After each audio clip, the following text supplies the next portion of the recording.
అందరికీ నమస్కారం. నమో వెంకటేశ, నమో తిరుమలేశ, నమస్తే నమస్తే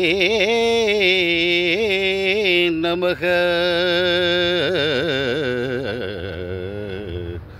నమో వెంకటేశ, నమో తిరుమలేశ, నమో తిరుమలేశ, నమో వెంకటేశ, నమో తిరుమలేశ, నమో తిరుమలేశ. మహానందమయే ఓ మహాదేవదేవా, మహానందమయే ఓ మహాదేవదేవా, నమో వెంకటేశ, నమో తిరుమలేశ, నమో తిరుమలేశ. ముడుపులు నీకొసగే మా మృక్కుల తీర్చుమయా, ముడుపులు నీకొసగే మా మృక్కుల తీర్చుమయా. ముక్తి కోరి వచ్చే ఈ భక్తుల బ్రోమయా, ఈ భక్తుల బ్రోమయా. నమో వెంకటేశ, నమో తిరుమలేశ, నమో తిరుమలేశ. నరకతుల్యము ఈ భువి స్వర్గము చేయుమయా, నరకతుల్యము ఈ భువి స్వర్గము చేయుమయా. మనుజులు నిన్ను చేరే పరమార్థము తెలుపుమయా, పరమార్థము తెలుపుమయా. నమో వెంకటేశ, నమో తిరుమలేశ, నమో తిరుమలేశ, నమో తిరుమలేశ. ఆపద మొక్కలవాడ వెంకటరమణ గోవింద గోవింద. ఎప్పుడూ కూడా ఓం నమః శివాయ ఈ పంచాక్షరీ మంత్రాన్ని వేదాలు ఆగమాలు హృదయభాగంగా పేర్కొన్నాయి. రుద్రాధ్యాయంలో ఈ మంత్రం లిఖితపూర్వకంగా లభిస్తుంది. ఆగమాలు దీని అర్థాన్ని విస్తృతంగా వివరిస్తాయి. మంత్రం యొక్క అంతరార్థం ఓం అనేది మహాబీజాక్షరం, అన్నీ దాని నుంచి ఆవిర్భవించాయి.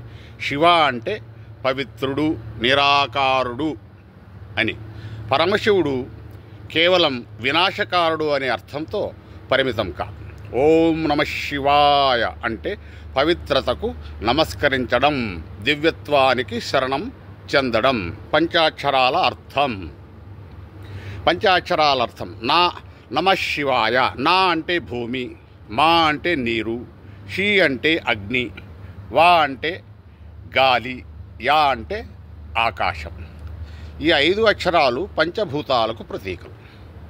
మానవ శరీరం పంచభూతాత్మకం కాబట్టి ఈ మంత్రోచ్చారణ పంచభూతాలను శుద్ధి చేస్తుంది. శబ్దతరంగాల ప్రాధాన్యం. ఈ మంత్రానికి అర్థం ఉన్నప్పటికీ దానికన్నా ముఖ్యమైనది శబ్దధ్వని. ఓం నమః శివాయ అని పదే పదే జపించినప్పుడు నాడులు పరిశుభ్రం అవుతాయి, మనస్సు ప్రశాంతమవుతుంది, తమోగుణం రజోగుణం తగ్గి సాత్విక భావం పెరుగుతుంది. ఆధ్యాత్మిక మహిమ. పంచాక్షరీ జపం ద్వారా మనస్సు లోతైన ఆధ్యాత్మికతకు అందుకుంటుంది. పాపాలు కరిగిపోతాయి, ఆత్మశుద్ధి కలుగుతుంది, పంచభూతములలో నిండిన శరీరం పవిత్రమవుతుంది. ఈ మంత్రానికి అనంతమైన అర్థం ఉంది. శివుని పంచాక్షరీ మంత్రం ఆధ్యాత్మిక జీవనానికి రక్షణ కవచం. జై శ్రీమన్నారాయణ. హర హర మహాదేవ శంభో శంకర.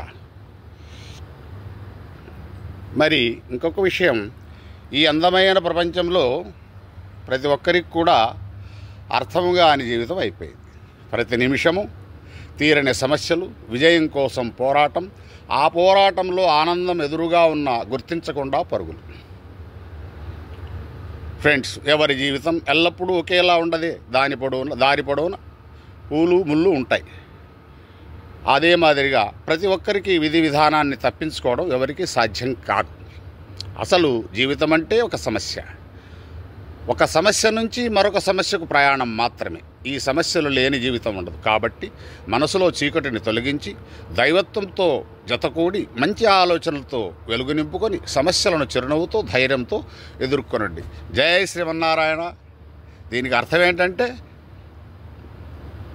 భగవంతుని స్మరించుకోవడమే, దానికి మించిన మార్గం లేదు. జై శ్రీమన్నారాయణ. జై శ్రీరామ్. జై హనుమాన్. సర్వే జనా సుఖినో భవంతు.